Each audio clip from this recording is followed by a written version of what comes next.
Yes. Kwixesha ke befundisi bam lokutshintsha ngenxa yemeko kodwa wemu Yesu.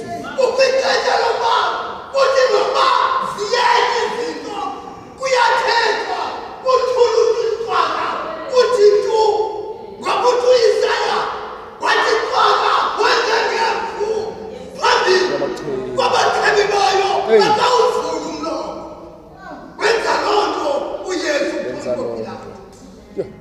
Uthi uPilato akhonela izwina anokulithetha ngoba aba bantu bangqina ntoni na ngawe kodwa ngenxa yokucengisa ngenxa yokucengisa ngoba sinezihlalo esizithengayo siphume enyanisweni wahlala uYesu esenyanisweni wathula wethu wathi cwaka akaphendulanga.